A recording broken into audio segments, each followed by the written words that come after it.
poor man had 12 children and was forced to work night and day to give them even bread.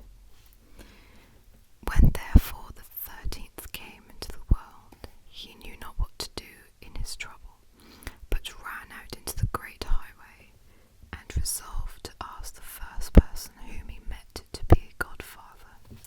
The first to meet him was the good God, who already knew what filled his heart, and said to him, "Poor man, I pity you. I will hold your child at its christening, and I will take charge of it and make it happy on earth." The man said, "Who are you?" "I am God." "Then I do not desire to have you for a godfather," said the man. "You give to the rich and leave the poor to hunger." Thus spoke the man, for he did not know how wisely God apportions riches and poverty. He turned therefore away from the Lord and went farther. Then the devil came to him and said, "What do you seek? If you will take me as a godfather for your child, I will give him gold in plenty and all the joys of the world as well." The man asked, "Who are you?" "I am the devil." "Then I do not desire to have you for godfather," said the man. "You deceive men and lead them astray." He went onward, and then came Death striding up to him with withered legs, and said, "Take me as a godfather." The man asked, "Who are you?" "I am Death, and I make all equal." Then the man said, "You are the right one. You take the rich as well as the poor without distinction. You shall be godfather." Death answered, "I will make your child rich and famous, for he who has me for a friend can lack nothing." The man said, "Next Sunday is the christening. Be there at the right time." Death appeared as he had promised, and stood godfather quite in the usual way. When the boy had grown up, his godfather one day appeared to bade him go with him. He led him forth into a forest and showed him a herb which grew there, and said, "Now shall you receive your godfather's present. I make you a celebrated physician. When you are called to a patient, I will appear to you. If I stand by the head of the sick man, you may say with confidence that you will make him well again, and if you give him this herb, he will recover. But if I stand by the patient's feet, he is mine, and you must say that all remedies are in vain, and that no physician in the world can save him. But beware of using the herb against my will, or it might fare ill with you." It was not long before the youth was the most famous physician in the world. He had only to look at the patient, and he knew his condition at once, and if he would recover, or must needs die. From far and wide people came to him, sent for him when they had anyone ill, and gave him so much money that he soon became a rich man. Now it befell that the king became ill, and the physician was summoned, and was to say if recovery were possible.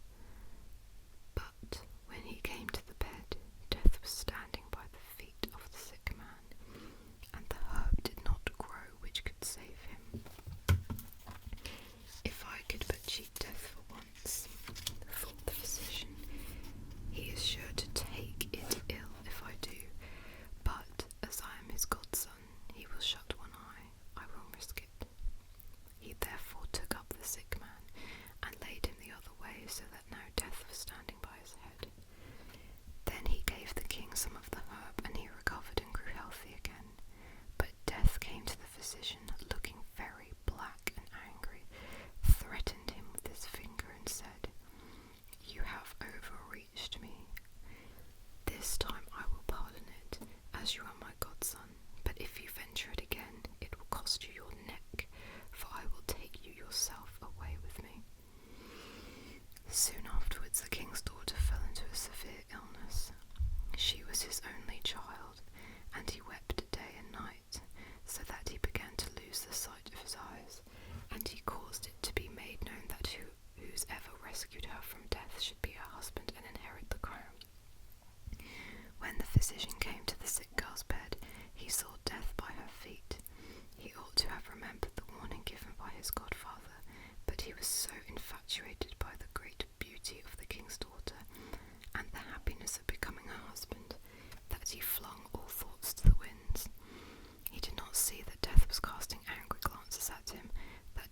raising his hand in the air and threatening him with his withered fist. He raised up the sick girl and placed her head where her feet had lain. Then he gave her some of the herb, and instantly her cheeks flushed red and life stirred afresh in her. When Death saw that for a second time he was defrauded of his own property, he walked up to the physician with long strides and said, "All is over with you, and now the lot falls on you," and seized him so firmly with his ice-cold hand that he could not resist, and led him into a cave below the earth. There he saw how thousands and thousands of candles were burning in countless rows, some large, others half-sized, others small. Every instant some were extinguished, and others again burned up, so that the flames seemed to leap hither and thither in perpetual change. "See," said Death, "these are the lights of men's lives. The large ones belong to children, the half-sized ones to married people in their prime, the little ones belong to old people, but children and young folks likewise have often only a tiny candle." "Show me the light of my life," said the physician, and he thought that it would be still very tall. Death pointed to the little end, which was just threatening to go out, and said, "Behold, it is there."